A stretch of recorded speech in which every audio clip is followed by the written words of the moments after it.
Hello, my mathematicians. Welcome to our math lesson today. Yesterday, we worked together in our lesson 21 packet on equivalent fractions. So we made our number lines. We found equivalent fractions, meaning they were in the same point. We colored them. We were even able to match them up between different number lines. We looked at the rain gauges of Jill and Jack and then the brother Roscoe, and we're able to find equivalent fractions. Today, we're going to review one more time before you practice later this week. So I am in my lesson 21 packet. I'm looking at the exit ticket. It says, Claire went home after school and told her mother that 1 whole is the same as 2 halves and 6/6. Her mother asked why, but Claire couldn't explain. Use a number line and words to help Claire show and explain why these are all equal. All right, well, let's go ahead and make a number line. So we're going to start by drawing our number line. We are only having to go up to 1 whole, so I'm going to start my number line at 0 and show 1 whole. And I'm going to look and see that I'm looking at halves and sixths because of my denominator. So the units we're counting by for the top is going to be halves, and the unit for the bottom is going to be sixths.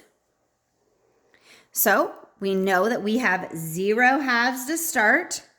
If I were to jump 1 space, I'm at 1 half, and another space would be 2 halves. For sixth, we're again starting at 0/6.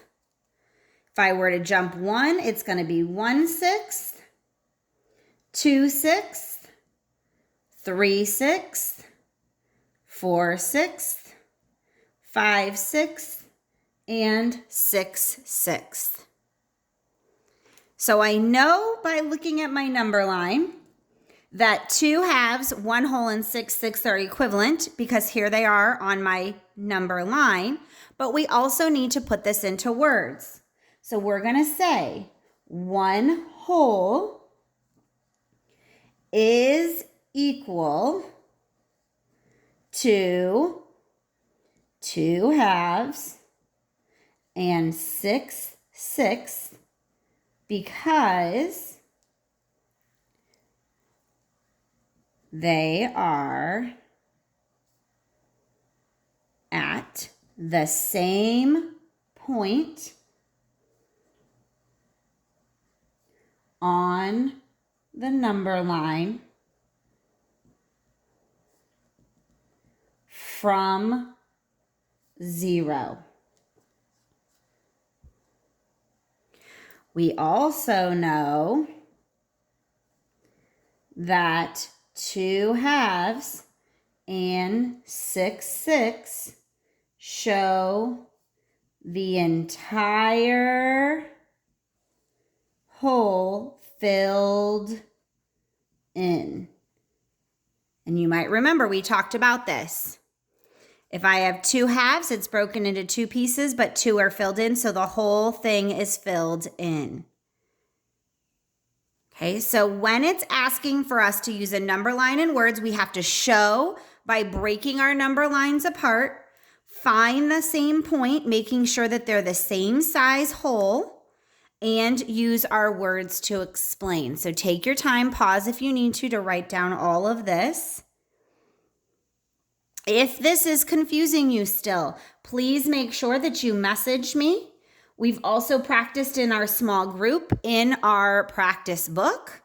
So you should have an idea of what to do for equivalent fractions on the number line. Okay, tomorrow you're going to be working on your lesson 21, the homework. It's just like what we did earlier this week. You're going to break your number lines up. They've already given you the points. You just need to fill in the missing fractional units. 1 is fourths, 1's eighths, 1's thirds, 1's sixths. Be careful when you get to the sixth The 6, they did, just like we did on the front, they skipped a couple of them. So if you need to, fill them in. Just because they didn't give you the big number line below doesn't mean you can't fill them in on your chart. Then you'll need to use purple, yellow, blue, and green to find those equivalents, just like we did on Monday. You're going to pick your own set of equivalent fractions to write down here. Don't forget to do that. And then you're going to use the same number line that you just did to find sets of equivalent fractions. For number 4, you're going to read about the pizza party. You're going to give an explanation using words and pictures. And then the same thing down here. Remember, there's asking for a fraction and words and pictures to explain.